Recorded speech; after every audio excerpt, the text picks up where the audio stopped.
ಶಂಕರಪ್ಪ ಮತ್ತು ಅವನ ಹೆಂಡತಿ ಭಾಗ್ಯ ಹಣ ಗಳಿಸುವ ಸಲುವಾಗಿ ತಮ್ಮ ರಾಜ್ಯದಿಂದ ಬೇರೆ ರಾಜ್ಯಕ್ಕೆ ವಲಸೆ ಹೋಗುತ್ತಿದ್ದರು. ಅವರು ಯಾವಾಗ ಬೇರೆ ರಾಜ್ಯದ ಸೀಮೆಯನ್ನು ತಲುಪಿದರೋ ಆಗ ಅವರಿಗೆ ರಸ್ತೆಯಲ್ಲಿ ಕೆಲವು ಡಕಾಯಿತರು ಸಿಕ್ಕಿದರು ಮತ್ತು ಆ ಡಕಾಯಿತರು ಶಂಕರಪ್ಪ ಮತ್ತು ಅವನ ಹೆಂಡತಿಯ ಬಳಿ ಏನೆಲ್ಲ ಇತ್ತೋ ಅವೆಲ್ಲವುಗಳನ್ನು ಅವರು ಕಿತ್ತುಕೊಂಡರು.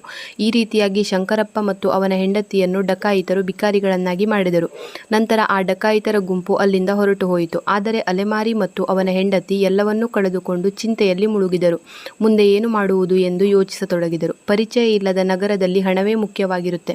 ಆದರೆ ಅವರ ಹತ್ತಿರ ಹಣವೇ ಇರಲಿಲ್ಲ. ಹಾಗಾಗಿ ತುಂಬಾ ಕೆಟ್ಟ ಪರಿಸ್ಥಿತಿಯಲ್ಲಿ ಇದ್ದರು. ಶಂಕರಪ್ಪ ತನ್ನ ಹೆಂಡತಿ ಭಾಗ್ಯಳನ್ನು ಕರೆದುಕೊಂಡು ಪರಿಚಯ ಇಲ್ಲದ ಆ ನಗರದ ಕಡೆ ಹೊರಟ. ಶಂಕರಪ್ಪನಿಗೆ ನಾನು ವ್ಯಾಪಾರ ಮಾಡುವುದಾದರೂ ಹೇಗೆ ಎನ್ನುವ ಚಿಂತೆಯಲ್ಲೇ ಮುಂದೆ ಸಾಗುತ್ತಿದ್ದ. ಆಗ ಅವನಿಗೆ ನಗರದ ಹೊರವಲಯದಲ್ಲಿ ಒಂದು ಸಾಧುವಿನ ಗುಡಿಸಲು ಕಾಣಿಸಿತು. ಅವನು ತನ್ನ ಹೆಂಡತಿಯನ್ನು ಕರೆದುಕೊಂಡು ಆ ಗುಡಿಸಲಿನ ಹತ್ತಿರ ಹೋದ. ಆಗ ಅವನಿಗೆ ಒಬ್ಬರು ಸಾಧು ಸಿಕ್ಕಿದರು. ಅವರು ತಮ್ಮ ಶಿಷ್ಯರಿಗೆ ಪ್ರವಚನವನ್ನು ನೀಡುತ್ತಿದ್ದರು.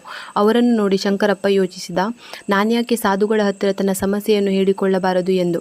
ಬಹುಶಃ ಇವರು ನನ್ನ ಸಮಸ್ಯೆಗೆ ಪರಿಹಾರವನ್ನು ಹೇಳಬಹುದು. ಹೀಗೆ ವಿಚಾರ ಮಾಡಿ ಅವನು ಸಾಧುವಿನ ಹತ್ತಿರ ತಲುಪಿದ ಮತ್ತು ಬಹಳ ವಿನಮ್ರ ಸ್ವರದಲ್ಲಿ ತನ್ನ ಸಮಸ್ಯೆಯನ್ನು ಸಾಧುವಿನ ಹತ್ತಿರ ಹೇಳಿದ.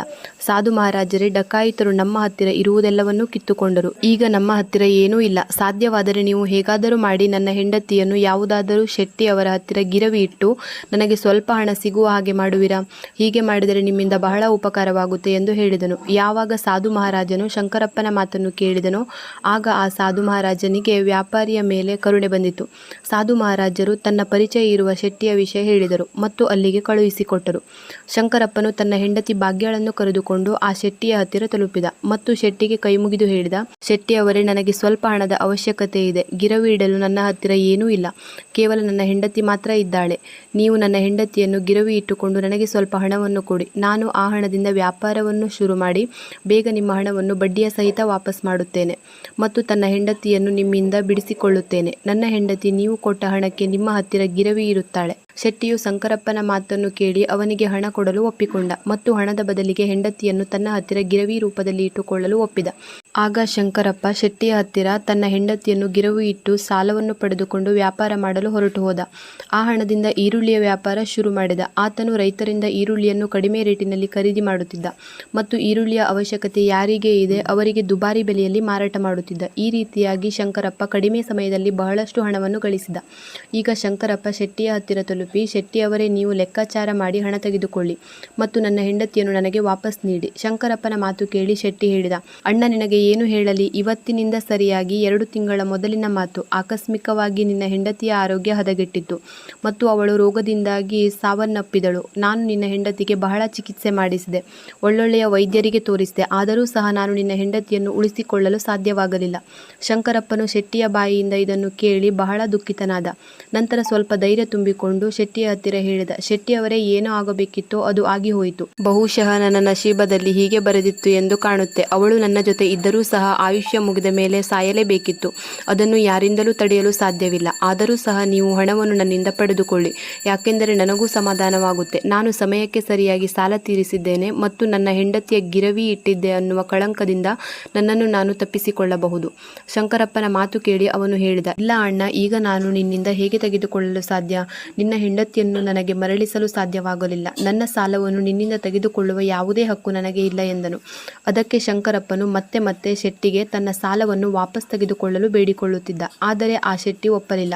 ನಂತರ ಶಂಕರಪ್ಪ ಬೇಸರದಿಂದ ಅಲ್ಲಿಂದ ಹೊರಟು ಹೋದ. ಯಾವ ಜಾಗದಲ್ಲಿ ಮೊದಲು ಸಾಧು ಮಹಾರಾಜ ಸಿಕ್ಕಿದ್ದನೋ ಶಂಕರಪ್ಪ ಮತ್ತೆ ಪುನಃ ಅದೇ ಜಾಗಕ್ಕೆ ತಲುಪಿದ. ದಿನನಿತ್ಯದಂತೆ ಸಾಧು ಮಹಾರಾಜ ಜಗುಲಿಯ ಮೇಲೆ ಕುಳಿತು ತನ್ನ ಶಿಷ್ಯರಿಗೆ ಪ್ರವಚನ ಹೇಳುತ್ತಿದ್ದರು. ಶಂಕರಪ್ಪ ಸಹ ಮನಸ್ಸಿನ ಶಾಂತಿಗಾಗಿ ಅಲ್ಲಿ ಹೋಗಿ ಕುಳಿತ ಮತ್ತು ಸಾಧು ಮಹಾತ್ಮನ ಪ್ರವಚನವನ್ನು ಕೇಳಹತ್ತಿದ. ಸಾಧು ಮಹಾರಾಜನು ಯಾವಾಗ ಶಂಕರಪ್ಪನನ್ನು ನೋಡಿದನೋ ಆಗ ಅವನನ್ನು ಗುರುತು ಹಿಡಿದು ಅವನ ಸ್ಥಿತಿಗತಿಯ ಬಗ್ಗೆ ವಿಚಾರಿಸಿದ. ಶಂಕರಪ್ಪನು ನಡೆದ ಪೂರ್ತಿ ಘಟನೆಯನ್ನು ಸಾಧು ಮಹಾರಾಜನಿಗೆ ತಿಳಿಸಿದನು. ಸಾಧು ಮಹಾತ್ಮರು ಸಿದ್ಧ ಪುರುಷರಾಗಿದ್ದರು. ಶಂಕರಪ್ಪನ ಮಾತು ಕೇಳಿ ಸಾಧು ಮಹಾತ್ಮರು ಹೇಳಿದರು, ಆ ಶೆಟ್ಟಿಯು ನಿನಗೆ ಮೋಸ ಮಾಡಿದ್ದಾನೆ. ನಿನ್ನ ಹೆಂಡತಿ ನಿಶ್ಚಿತ ರೂಪದಲ್ಲಿ ಜೀವಂತವಾಗಿದ್ದಾಳೆ. ನಿನ್ನ ಹೆಂಡತಿಯನ್ನು ಆ ಶೆಟ್ಟಿಯು ತನ್ನ ಮನೆಯಲ್ಲಿಯೇ ಬಚ್ಚಿಟ್ಟಿದ್ದಾನೆ. ಈಗ ನೀನು ಹೀಗೆ ಮಾಡು, ಇಲ್ಲಿಯ ರಾಜನ ಹತ್ತಿರ ಹೋಗು ಮತ್ತು ರಾಜನ ಸಭೆಯಲ್ಲಿ ಹೋಗಿ ಪ್ರಾರ್ಥನೆ ಮಾಡಿಕೊ ಮತ್ತು ರಾಜರೇ, ನನಗೆ ನನ್ನ ಹೆಂಡತಿಯನ್ನು ಶೆಟ್ಟಿಯ ಹತ್ತಿರದಿಂದ ಹೇಗಾದರೂ ಮಾಡಿ ಕೊಡಿಸಿ ಎಂದು ಹೇಳು. ಯಾಕೆಂದರೆ ಈ ರಾಜ್ಯದ ರಾಜ ಬಹಳ ಬುದ್ಧಿವಂತ ವ್ಯಕ್ತಿ. ಅವನು ಖಂಡಿತವಾಗಿ ನಿನ್ನ ಹೆಂಡತಿಯನ್ನು ಆ ಶೆಟ್ಟಿಯ ಮೇಲೆ ಒತ್ತಡ ಹಾಕಿ ಕೊಡಿಸಬಹುದು. ಸಭೆಯಲ್ಲಿಯೇ ನಿನಗೆ ನಿರ್ಣಯ ಸಿಗಬಹುದು. ಸಾಧು ಮಹಾತ್ಮನ ಮಾತು ಒಪ್ಪಿಕೊಂಡು ಶಂಕರಪ್ಪ ರಾಜನ ಸಭೆಗೆ ಹೋಗಿ ತಲುಪಿದನು ಮತ್ತು ರಾಜನ ಸಭೆಗೆ ಹೋಗಿ ರಾಜನ ಹತ್ತಿರ ಬೇಡಿಕೊಂಡ. ರಾಜರೇ, ನನಗೆ ತನ್ನ ಹೆಂಡತಿಯನ್ನು ಶೆಟ್ಟಿಯಿಂದ ಕೊಡಿಸಿರಿ ಎಂದನು. ರಾಜನು ಶೆಟ್ಟಿಯನ್ನು ಕರೆಸಿದನು ಮತ್ತು ಕೇಳಿದನು, ಇದು ನಿಜವಾ? ಶಂಕರಪ್ಪ ಹಣಕ್ಕೋಸ್ಕರ ಅವನ ಹೆಂಡತಿಯನ್ನು ನಿನ್ನ ಹತ್ತಿರ ಗಿರವಿ ಇಟ್ಟು ಹೋಗಿದ್ದನ ಎಂದು ಕೇಳಿದ.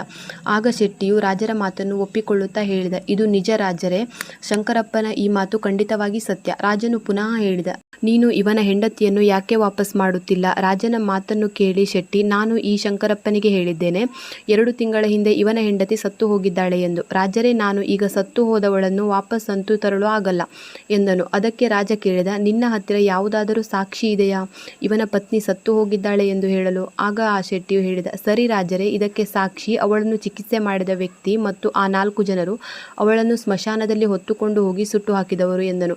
ಆ ಶೆಟ್ಟಿಯು ಎಷ್ಟು ಆತ್ಮವಿಶ್ವಾಸದಿಂದ ಹೇಳಿದನೆಂದರೆ ರಾಜನಿಗೂ ಸಹ ಅವನ ಮಾತಿನ ಮೇಲೆ ವಿಶ್ವಾಸವಾಗಬೇಕು. ಆಗ ರಾಜನು ಶಂಕರಪ್ಪನ ಹತ್ತಿರ ಹೇಳಿದ, ಅಕಸ್ಮಾತ್ ನಿನ್ನ ಹೆಂಡತಿ ಜೀವಂತವಾಗಿದ್ದರೆ ನಾನು ನಿನಗೆ ಅವಶ್ಯವಾಗಿ ಕೊಡಿಸುತ್ತಿದ್ದೆ. ಈಗಂತೂ ನನ್ನಿಂದ ಏನು ಮಾಡಲು ಆಗಲ್ಲ. ಈ ರೀತಿ ರಾಜನು ಶಂಕರಪ್ಪನಿಗೆ ತಿಳಿ ಹೇಳಿ ಅಲ್ಲಿಂದ ವಾಪಸ್ ಕಳುಹಿಸಿಕೊಟ್ಟನು. ಶಂಕರಪ್ಪ ಪುನಃ ಸಾಧುವಿನ ಹತ್ತಿರ ಹೋದ ಮತ್ತು ಸಭೆಯಲ್ಲಿ ರಾಜ ಮತ್ತು ಶೆಟ್ಟಿಯು ಏನು ಹೇಳಿದರೋ ಅದೆಲ್ಲ ವಿಷಯವನ್ನು ಸಾಧುವಿಗೆ ಹೇಳಿದ. ಇವೆಲ್ಲವನ್ನು ಕೇಳಿ ಸಾಧು ಮಹಾತ್ಮರು ಹೇಳಿದರು, ನನಗೆ ರಾಜ ಇಷ್ಟೆಲ್ಲ ಅವಿವೇಕಿ ಇದ್ದಾನೆ ಅಂತ ಗೊತ್ತಿರಲಿಲ್ಲ. ನನಗೆ ಬಹಳ ದುಃಖವಾಗುತ್ತಿದೆ. ಅವನು ನಿನಗೆ ಸರಿಯಾದ ನ್ಯಾಯ ದೊರಕಿಸಿ ಕೊಟ್ಟಿಲ್ಲ. ಆ ರಾಜನು ಶೆಟ್ಟಿಯ ಮಾತಿನ ಮೇಲೆ ವಿಶ್ವಾಸವಿಟ್ಟು ನೀನು ಹಿಂತಿರುಗುವಂತೆ ಮಾಡಿದ್ದ. ಈಗ ನೀನು ನನ್ನ ಒಂದು ಮಾತನ್ನು ಕೇಳು. ನೀನು ಮತ್ತೊಂದು ಬಾರಿ ಪುನಃ ರಾಜನ ಹತ್ತಿರ ಹೋಗು ಮತ್ತು ಅವನಿಗೆ ಹೇಳು, ಕೇವಲ 3 ಗಂಟೆಗಳಿಗೋಸ್ಕರ ತನ್ನ ರಾಜನ ಸಿಂಹಾಸನದ ಮೇಲೆ ನನಗೆ ಕುಳಿತುಕೊಳ್ಳುವ ಅಧಿಕಾರ ಕೊಡು ಅಂತ ಹೇಳು. ಆಗ ನಾನು ಹೇಳುತ್ತೇನೆ ನ್ಯಾಯ ಹೇಗೆ ಮಾಡಲಾಗುತ್ತೆ ಮತ್ತು ನ್ಯಾಯ ಅಂದರೆ ಯಾವುದಕ್ಕೆ ಹೇಳುತ್ತಾರೆ ಎಂದು ನಾನು ತೋರಿಸಿಕೊಡುತ್ತೇನೆ ಎಂದು ಹೇಳಿದರು. ಆಗ ಶಂಕರಪ್ಪನು ಪುನಃ ಇನ್ನೊಮ್ಮೆ ರಾಜಸಭೆಗೆ ಹೋದ ಮತ್ತು ಹೇಗೆ ಆ ಸಾಧು ಮಹಾತ್ಮ ಹೇಳಿದರೋ ಹಾಗೆ ಅವನು ರಾಜನಿಗೆ ಎಲ್ಲವನ್ನೂ ಹೇಳಿದ. ರಾಜನು ಶಂಕರಪ್ಪನ ಮಾತನ್ನು ಕೇಳಿದ ಮತ್ತು ಹೇಳಿದ, ನನಗೆ 3 ಗಂಟೆಗಳ ಕಾಲ ಸಿಂಹಾಸನವನ್ನು ಬಿಟ್ಟುಕೊಡಲು ಯಾವುದೇ ತೊಂದರೆ ಇಲ್ಲ. ಹೀಗೆ ಮಾಡುವುದರಿಂದ ನಿನಗೆ ನ್ಯಾಯ ಸಿಗುತ್ತದೆ ಎಂದಾದರೆ ನಾನು 3 ಗಂಟೆಗಳಿಗೋಸ್ಕರ ನನ್ನ ಸಿಂಹಾಸನವನ್ನು ಬಿಟ್ಟುಕೊಡುತ್ತೇನೆ. ನೀನು ಆ ಸಾಧು ಮಹಾತ್ಮನನ್ನು ರಾಜ್ಯಸಭೆಗೆ ಕರೆದುಕೊಂಡು ಬಾ ಎಂದನು. ರಾಜನ ಮಾತು ಕೇಳಿ ಶಂಕರಪ್ಪ ಸಾಧುವಿನ ಹತ್ತಿರ ಹೋದ ಮತ್ತು ಸಾಧು ಮಹಾತ್ಮನನ್ನು ರಾಜ್ಯಸಭೆಗೆ ಕರೆದುಕೊಂಡು ಬಂದ. ಯಾವಾಗ ಸಾಧು ಮಹಾತ್ಮರು ರಾಜ್ಯಸಭೆಯಲ್ಲಿ ಬಂದು ತಲುಪಿದರೋ ಆಗ ರಾಜನು ತನ್ನ ಸಿಂಹಾಸನವನ್ನು ಸಾಧು ಮಹಾತ್ಮನಿಗೆ ಬಿಟ್ಟುಕೊಟ್ಟನು. ಸಾಧು ಮಹಾತ್ಮನು ಸಿಂಹಾಸನದ ಮೇಲೆ ಕುಳಿತುಕೊಳ್ಳುತ್ತಿದ್ದಂತೆ ಅವನ ಎದುರಿಗೆ ಶೆಟ್ಟಿಯನ್ನು ಪ್ರಸ್ತುತಪಡಿಸಿದರು. ಆಗ ಸಾಧು ಮಹಾತ್ಮ ಕೇಳಿದ, 2 ತಿಂಗಳ ಹಿಂದೆ ಶಂಕರಪ್ಪನ ಹೆಂಡತಿ ಸತ್ತು ಹೋಗಿದ್ದಾಳೆ ಎನ್ನುವುದಕ್ಕೆ ಯಾವುದಾದರೂ ಸಾಕ್ಷಿ ಇದೆಯಾ? ಆಗ ಶೆಟ್ಟಿ ಹೇಳಿದ, ಹೌದು, ನನ್ನ ಸಾಕ್ಷಿದಾರರು ಉಪಸ್ಥಿತಿಯಲ್ಲಿ ಇದ್ದಾರೆ ಎಂದನು. ನಂತರ ರಾಜ ಆಗಿದ್ದ ಸಾಧು ಮಹಾತ್ಮನ ಆದೇಶದ ಮೇರೆಗೆ ಶೆಟ್ಟಿಯ ಸಾಕ್ಷಿದಾರರನ್ನು ಪ್ರಸ್ತುತಪಡಿಸಲಾಯಿತು. ಎಲ್ಲಕ್ಕಿಂತ ಮೊದಲು ಸಾಧು ಮಹಾತ್ಮ ಆ ವೈದ್ಯರನ್ನ ಕರೆಸಿ ಕೇಳಿದರು, ಹೇಳು ಅಣ್ಣ, ನೀನೇ ಏನು ಶಂಕರಪ್ಪನ ಹೆಂಡತಿಗೆ ಚಿಕಿತ್ಸೆ ನೀಡಿದ್ದು? ಆಗ ವೈದ್ಯ, ಹೌದು, ನಾನೇ ಈ ಶಂಕರಪ್ಪನ ಹೆಂಡತಿಗೆ ಚಿಕಿತ್ಸೆಯನ್ನು ನೀಡಿದ್ದು. ವೈದ್ಯನ ಮಾತು ಕೇಳಿ ರಾಜ ಆದ ಸಾಧು ಹೇಳಿದರು, ಸರಿ ವೈದ್ಯರೇ, ನನಗೆ ಇದು ಹೇಳಿ, ನೀವು ಶಂಕರಪ್ಪನ ಹೆಂಡತಿಗೆ ಚಿಕಿತ್ಸೆ ಮಾಡಲು ಮನೆಗೆ ಹೋಗಿದ್ದೀರಾ ಅಥವಾ ಶಂಕರಪ್ಪನ ಹೆಂಡತಿ ನಿಮ್ಮ ಹತ್ತಿರ ಬಂದಿದ್ದಾಳಾ? ಸಾಧುವಿನ ಮಾತು ಕೇಳಿ ವೈದ್ಯನು ಸಾಧುವಿನ ಹತ್ತಿರ ಹೇಳಿದ, ರಾಜರೇ, ಶೆಟ್ಟಿ ಅವರು ಸ್ವಯಂ ನನ್ನ ಹತ್ತಿರ ಬಂದು ಔಷಧ ತೆಗೆದುಕೊಂಡು ಹೋಗುತ್ತಿದ್ದರು ಎಂದನು. ಆಗ ಸಾಧು ಹೇಳಿದ, ಹಾಗಾದರೆ ನೀನು ವಿಶ್ವಾಸದಿಂದ ಇದನ್ನು ಹೇಳಲು ಸಾಧ್ಯವಿಲ್ಲ. ಆ ಔಷಧ ಅವನು ಶಂಕರಪ್ಪನ ಹೆಂಡತಿಗೋಸ್ಕರವೇ ತೆಗೆದುಕೊಂಡು ಹೋಗುತ್ತಾನಾ ಅಥವಾ ಬೇರೆ ಯಾರಿಗಾದರೂ ಅಂತ. ಆಗ ಸಾಧು ಹೇಳಿದ ಮಾತು ಕೇಳಿ ವೈದ್ಯ ಹೇಳಿದ ಈ ಮಾತನ್ನು, ಶೆಟ್ಟಿ ಅವರು ಯಾರಿಗೋಸ್ಕರ ಔಷಧ ತೆಗೆದುಕೊಂಡು ಹೋಗುತ್ತಿದ್ದರು ಎಂದು ನಾನು ವಿಶ್ವಾಸದಿಂದ ಹೇಳಲು ಸಾಧ್ಯವಿಲ್ಲ. ಆದರೆ ಶೆಟ್ಟಿ ಅವರು ನನ್ನ ಹತ್ತಿರ ಔಷಧವಂತೂ ಖಂಡಿತ ತೆಗೆದುಕೊಂಡು ಹೋಗುತ್ತಿದ್ದರು ಎಂದನು. ಸಾಧು ಹೇಳಿದ, ಇದರ ಅರ್ಥ ಇಷ್ಟೇ, ನೀನು ರೋಗಿಗಳನ್ನು ನೋಡದೆ ಔಷಧ ಕೊಡುತ್ತೀಯಾ? ಇದು ಬಹಳ ಗಂಭೀರವಾದ ವಿಷಯವಾಗಿದೆ. ನೀನು ಔಷಧಿಯ ಜಾಗದಲ್ಲಿ ಯಾರಿಗಾದರೂ ವಿಷವನ್ನು ಸಹ ಕೊಡಬಹುದು ಮತ್ತು ಹೀಗೂ ಆಗಿರಬಹುದು. ನೀನು ಕೊಟ್ಟ ಈ ಔಷಧದಿಂದ ಶಂಕರಪ್ಪನ ಹೆಂಡತಿಯ ಸಾವಾಗಿರಬಹುದು. ಸಾಧುವಿನ ಈ ಮಾತು ಕೇಳಿ ವೈದ್ಯನ ಮುಖ ಹೆದರಿಕೆಯಿಂದಾಗಿ ಬೆವರತೊಡಗಿತು ಮತ್ತು ಅವನು ದೊಡ್ಡದಾದ ಸ್ವರದಿಂದ ಹೇಳಿದ, ಇಲ್ಲ ರಾಜರೇ, ಈ ರೀತಿ ಯಾವಾಗಲೂ ಆಗಲು ಸಾಧ್ಯವಿಲ್ಲ. ನಾನು ನನ್ನ ಯಾವುದೇ ರೋಗಿಗೂ ಔಷಧದ ರೂಪದಲ್ಲಿ ವಿಷ ಕೊಡುವುದಿಲ್ಲ ಮತ್ತು ಈ ರೀತಿ ಮಾಡಿದರೆ ನನ್ನ ಎಲ್ಲ ಪ್ರತಿಷ್ಠೆ ಧೂಳಿನಲ್ಲಿ ಸೇರಿಕೊಳ್ಳುತ್ತೆ ಎಂದನು. ವೈದ್ಯನ ಮಾತು ಕೇಳಿ ಸಾಧು ಮಹಾತ್ಮ ಹೇಳಿದ, ಈಗ ನೀನು ಹೀಗೆ ಹೇಳುತ್ತಿದ್ದೀಯಾ ಯಾಕೆಂದರೆ ನೀನು ನಿನ್ನ ಕರ್ತವ್ಯದ ಬಗ್ಗೆ ನಿಷ್ಕಾಳಜಿ ಮಾಡಿದ್ದಕ್ಕೆ ಮತ್ತು ಒಂದು ಜೀವದ ಜೊತೆ ಆಟವಾಡಿದ್ದಕ್ಕೆ ನಾನು ನಿನಗೆ 50 ಚಾಟಿ ಏಟು, ಇದರ ಜೊತೆಗೆ ನಿನ್ನ ಮುಖವನ್ನು ಕಪ್ಪು ಮಾಡಿ ಇಡೀ ನಗರವನ್ನೆಲ್ಲ ಸುತ್ತುವ ಆದೇಶ ನೀಡುತ್ತೇನೆ. ಈಗ ನೀನು ಯೋಚನೆ ಮಾಡು, ನಿಜ ಹೇಳುತ್ತೀಯಾ ಅಥವಾ ಸೈನಿಕರಿಗೆ ಹೇಳಿ ನಿನ್ನನ್ನು ಬಂಧಿಸುವಂತೆ ಆದೇಶವನ್ನು ನೀಡಲಾ ಎಂದು ಸಾಧು ಹೇಳಿದರು. ಇದನ್ನು ಕೇಳಿ ವೈದ್ಯನ ಶರೀರ ನಡುಗಲು ಶುರುವಾಗಿತ್ತು ಮತ್ತು ಅವನು ಸಾಧುವಿನ ಕಾಲಿಗೆ ಹೋಗಿ ಬಿದ್ದನು ಮತ್ತು ಹೇಳಿದ, ರಾಜರೇ, ನನ್ನನ್ನು ಕ್ಷಮಿಸಿ, ನಾನು ಇದನ್ನು ಸ್ವೀಕಾರ ಮಾಡುತ್ತೇನೆ. ನಾನು ಶೆಟ್ಟಿ ಹೇಳಿದ ಯಾವುದೇ ರೋಗಿಗೂ ಚಿಕಿತ್ಸೆಯನ್ನು ಮಾಡಿಲ್ಲ. ಶೆಟ್ಟಿಯು ನನಗೆ 1000 ರೂಪಾಯಿ ಕೊಟ್ಟಿದ್ದ ಮತ್ತು ಹೇಳಿದ, ಅಕಸ್ಮಾತ್ ಸಾಕ್ಷಿ ಹೇಳಲು ಕರೆದರೆ ಹೀಗೆಯೇ ಹೇಳಿ ಎಂದಿದ್ದ. ರಾಜ ಆಗಿದ್ದ ಸಾಧು ಮಹಾತ್ಮನು ಹೇಳಿದ, ಏನೇ ಆಗಲಿ ನೀನು ಅಪರಾಧವಂತೂ ಮಾಡಿದ್ದೀಯ. ಇದಕ್ಕಾಗಿ ನಾನು ನಿನಗೆ ಸುಳ್ಳು ಸಾಕ್ಷಿ ಹೇಳಿದ್ದಕ್ಕೆ 10 ಚಾಟಿ ಏಟನ್ನು ಹೊಡೆಸಲು ಆದೇಶವನ್ನು ನೀಡುತ್ತೇನೆ ಎಂದನು. ಆದೇಶವನ್ನು ರಾಜರ ಸೈನಿಕರು ತಕ್ಷಣ ಪಾಲನೆಯನ್ನು ಮಾಡಿದರು ಮತ್ತು ಸೈನಿಕರು ತಕ್ಷಣ ವೈದ್ಯನನ್ನು ಹಿಡಿದು ತುಂಬಿದ ಸಭೆಯಲ್ಲಿ 10 ಚಾಟಿ ಏಟನ್ನು ಹೊಡೆಯಲು ಶುರು ಮಾಡಿದರು. ಮೊದಲು ಏಟು ತಗುಲುತ್ತಿದ್ದಂತೆ ಅವನು ಜೋರಾಗಿ ಚೀರಲು ಶುರು ಮಾಡಿದ ಮತ್ತು ಹೇಳಿದ, ಮಹಾರಾಜರೇ, ನನ್ನ ಮೇಲೆ ದಯೆ ತೋರಿಸಿ, ನಾನು ಸತ್ತು ಹೋಗುತ್ತೇನೆ. ಪ್ರತಿಯೊಂದು ಚಾಟಿಯ ಜೊತೆಗೆ ಅವನ ಗಂಟಲಿನಿಂದ ಕರುಣಾಮಯಿ ಶಬ್ದ ಹೊರಬರುತ್ತಿತ್ತು. ವೈದ್ಯನಿಗೆ ಹೀಗೆ ಆಗುತ್ತಿರುವುದನ್ನು ನೋಡಿ ಶೆಟ್ಟಿಯ ಇನ್ನುಳಿದ ಸಾಕ್ಷಿದಾರರ ಹೃದಯ ನಡುಗುತ್ತಿತ್ತು. ಅವನು ಶಂಕರಪ್ಪನ ಹೆಂಡತಿಯನ್ನು ಸ್ಮಶಾನಕ್ಕೆ ತೆಗೆದುಕೊಂಡು ಹೋಗಿ ಅವಳನ್ನು ಸುಟ್ಟು ಹಾಕಿದ್ದೇವೆ ಎಂದು ಹೇಳಿದರು. ಈಗ ಸರದಿ ಆ 4 ಜನ ಸಾಕ್ಷಿದಾರರದಾಗಿತ್ತು. ಮಹಾತ್ಮನು ಅವರಿಗೆ ಕೇಳಿದ, ನಿಮ್ಮ ಹೇಳಿಕೆಯ ಪ್ರಕಾರ ನೀವು ಶಂಕರಪ್ಪನ ಹೆಂಡತಿಯನ್ನು ಸ್ಮಶಾನಕ್ಕೆ ತೆಗೆದುಕೊಂಡು ಹೋಗಿ ಸುಟ್ಟು ಹಾಕಿ ಬಂದಿದ್ದೀರಾ? ಹಾಗಾದರೆ ನನಗೆ ಇದನ್ನು ಹೇಳಿ. ಅಂತಿಮ ಸಂಸ್ಕಾರ ಮಾಡುವ ಮೊದಲು ಮೃತ ಶರೀರವನ್ನು ಸ್ನಾನ ಮಾಡಿಸಲಾಗುತ್ತೆ. ನಂತರ ಅದನ್ನು ಬಟ್ಟೆಯಲ್ಲಿ ಸುತ್ತಿ ಭೂಮಿಯ ಮೇಲೆ ಇಡಲಾಗುತ್ತದೆ. ಸ್ನಾನ ಮಾಡುವ ಸಂದರ್ಭದಲ್ಲಿ ನೀವು ಆ ಸ್ತ್ರೀಯ ಶರೀರವನ್ನು ನೋಡಿದ್ದೀರಾ? ಇದನ್ನು ಕೇಳಿ ಆ ಶೆಟ್ಟಿಯ 4 ಸಾಕ್ಷಿದಾರರು ಹೇಳಿದರು, ಇಲ್ಲ ರಾಜರೇ, ಅವಳ ಮೃತ ಶರೀರವನ್ನು ನಾವು ನೋಡಲೇ ಇಲ್ಲ. ಯಾವಾಗ ಶೆಟ್ಟಿಯವರು ಹೆಣಕ್ಕೆ ಶೃಂಗಾರ ಮಾಡಿದ್ದರೋ ಆಗ ನಾವು ಅದನ್ನು ಸ್ಮಶಾನಕ್ಕೆ ತೆಗೆದುಕೊಂಡು ಹೋಗಿ ಸುಟ್ಟು ಹಾಕಿ ಬಂದಿದ್ದೆವು. ಆ 4 ಸಾಕ್ಷಿದಾರರ ಮಾತನ್ನು ಕೇಳಿ ಆ ರಾಜ ಸಾಧು ಹೇಳಿದ, ನೀವು ಅದನ್ನು ತಿಳಿದುಕೊಳ್ಳುವ ಅವಶ್ಯಕತೆ ಇದೆ ಅಂತ ಯೋಚಿಸಿಲ್ಲವಾ? ಅದರಲ್ಲಿ ಮಲಗಿಸಿದ್ದು ಸತ್ತಿರುವ ಮೃತದೇಹನ ಅಥವಾ ಜೀವಂತ ಇರುವ ವ್ಯಕ್ತಿನ ಅಂತ? ಅದು ಹೀಗೂ ಆಗಿರಬಹುದು ಅಲ್ಲವಾ? ಯಾವುದಾದರೂ ವ್ಯಕ್ತಿಗೆ ವಿಷಪೂರಿತ ಆಹಾರ ತಿನ್ನಿಸಿ ಪ್ರಜ್ಞೆ ತಪ್ಪಿಸಿ ವ್ಯಕ್ತಿಯನ್ನು ಆ ಚಟ್ಟದ ಜಾಗದಲ್ಲಿ ಮಲಗಿಸಿದ್ದು ನೀವು ಅದನ್ನು ಸ್ಮಶಾನಕ್ಕೆ ತೆಗೆದುಕೊಂಡು ಹೋಗಿ ಸುಟ್ಟು ಹಾಕಿ ಬಂದಿರಬಹುದು. ಹಾಗಾದರೆ ಇದು ಒಂದು ಗಂಭೀರವಾದ ಅಪರಾಧವಾಗಿದೆ. ಇದಕ್ಕಾಗಿ ನಿಮಗೆ ಮರಣದಂಡನೆ ಸಹ ಶಿಕ್ಷೆ ಆಗಬಹುದು. ಆ 4 ಸಾಕ್ಷಿದಾರರು ವೈದ್ಯರಿಗೆ ಹೊಡೆಯುವುದನ್ನು ನೋಡಿ ಮೊದಲೇ ಭಯಭೀತರಾಗಿದ್ದರು.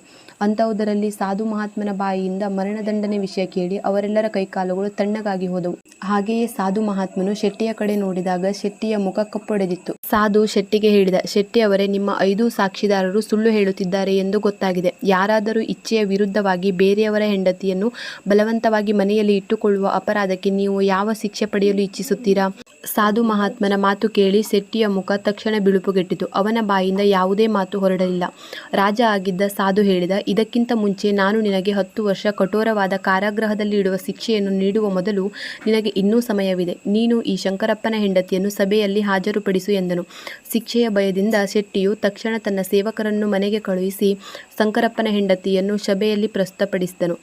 ರಾಜ ಆದ ಸಾಧು ಶಂಕರಪ್ಪನಿಗೆ ಅವನ ಹೆಂಡತಿಯನ್ನು ಒಪ್ಪಿಸಿದ ಮತ್ತು ಶೆಟ್ಟಿಯನ್ನು ಸುಳ್ಳು ಸಾಕ್ಷಿಯ ಅಪರಾಧಕ್ಕೆ 5 ತಿಂಗಳು ಕಾರಾಗೃಹದಲ್ಲಿ ಇಡುವ ಶಿಕ್ಷೆಯನ್ನು ವಿಧಿಸಲಾಯಿತು ಮತ್ತು ಆ 4 ಜನರಿಗೆ 100 ಚಾಟಿ ಏಟು ಹೊಡೆಸುವ ಶಿಕ್ಷೆಯನ್ನು ನೀಡಲಾಯಿತು.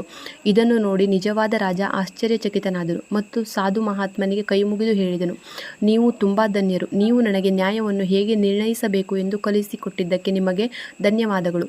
ರಾಜನ ಮಾತು ಕೇಳಿ ಸಾಧು ಹೇಳಿದ, ರಾಜರೇ, ನನ್ನ 3 ಮಾತುಗಳನ್ನು ಯಾವಾಗಲೂ ನೆನಪಿಟ್ಟುಕೊಳ್ಳಿ.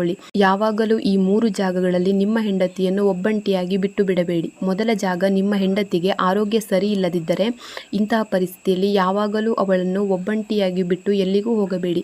ಯಾಕೆಂದರೆ ಯಾವುದಾದರೂ ಮನುಷ್ಯ ಯಾವುದೇ ಸ್ತ್ರೀ ಒಟ್ಟಿಗೆ ಮದುವೆ ಆಗುತ್ತಾನೆ ಎಂದಾದರೆ ಮದುವೆಯ ಸಮಯದಲ್ಲಿ ಅವನು ವಚನ ನೀಡಿರುತ್ತಾನೆ, ನಾನು ನಿನ್ನ ಸುಖ ದುಃಖದಲ್ಲಿ ನಿನ್ನ ಜೊತೆಗೇ ಇರುತ್ತೇನೆ. ಇದಕ್ಕಾಗಿ ಆರೋಗ್ಯ ತಪ್ಪಿದಾಗ ಯಾವಾಗಲೂ ಅವಳ ಒಟ್ಟಿಗೆ ಇರಬೇಕು ಮತ್ತು ಅವಳನ್ನು ನೋಡಿಕೊಳ್ಳಬೇಕು. ಯಾವ ತರಹ ಹೆಂಡತಿ ಗಂಡನ ಸೇವೆ ಮಾಡುತ್ತಾಳೆ ಅದೇ ತರಹ ಗಂಡನೂ ಸಹಿತ ಹೆಂಡತಿಯ ಸೇವೆ ಮಾಡಬೇಕು. ಇದು ನಿಮ್ಮ ಕರ್ತವ್ಯವೂ ಹೌದು ಮತ್ತು ಸುಖ ಜೀವನದ ಮಂತ್ರವೂ ಹೌದು. 2ನೇ ಸ್ಥಾನ, ಅಕಸ್ಮಾತ್ ನಿನ್ನ ಹೆಂಡತಿಯ ಮೇಲೆ ಯಾರಾದರೂ ಸುಳ್ಳು ಅಪವಾದ ಹೊರಿಸಿದರೆ ಇಂತಹ ಸ್ಥಿತಿಯಲ್ಲಿ ನೀನು ಯಾವಾಗಲೂ ಅವಳ ಜೊತೆ ನಿಲ್ಲಬೇಕು. ಯಾಕೆಂದರೆ ಒಂದು ಹುಡುಗಿ ತನ್ನ ತಂದೆ ತಾಯಿಯ ಮನೆಯನ್ನು ಇದೇ ಇಚ್ಛೆಯಿಂದ ಬಿಟ್ಟು ಬಂದಿರುತ್ತಾಳೆ, ತನ್ನ ಗಂಡ ತನ್ನ ಭಾವನೆಗಳನ್ನು ಅರ್ಥ ಮಾಡಿಕೊಳ್ಳಲಿ ಮತ್ತು ಪ್ರತಿಯೊಂದು ಸ್ಥಿತಿಯಲ್ಲಿಯೂ ಸಹ ನನ್ನ ಜೊತೆ ಇರಲಿ ಎಂದು. ಇದಕ್ಕಾಗಿ ಜಗತ್ತಿನಲ್ಲಿ ಯಾರಾದರೂ ಅವಳ ಮೇಲೆ ಸುಳ್ಳು ಅಪವಾದ ಮಾಡಿದರೆ ನೀನು ನಿನ್ನ ಹೆಂಡತಿಯ ಜೊತೆಯಾಗಿ ನಿಲ್ಲು ಮತ್ತು ಇಂತಹ ಸಮಯದಲ್ಲಿ ಯಾವಾಗಲೂ ಅವಳನ್ನು ಒಬ್ಬಂಟಿಯಾಗಿ ಬಿಡಬೇಡ. 3ನೇ ಸ್ಥಾನ, ನಿನ್ನ ಹೆಂಡತಿಯನ್ನು ಯಾವಾಗಲೂ ಪರಗಂಡಸಿನ ಒಟ್ಟಿಗೆ ಬಿಡಬೇಡ. ಅವರು ಬೇಕಾದರೆ ನಿನ್ನ ಸ್ನೇಹಿತರು ಅಥವಾ ನಿನ್ನ ಯಾವುದಾದರೂ ಸಂಬಂಧಿಕರಿರಬಹುದು. ಹೆಂಡತಿಯನ್ನು ಅನ್ಯ ಪುರುಷರೊಂದಿಗೆ ಒಟ್ಟಿಗೆ ಬಿಡಬೇಡ.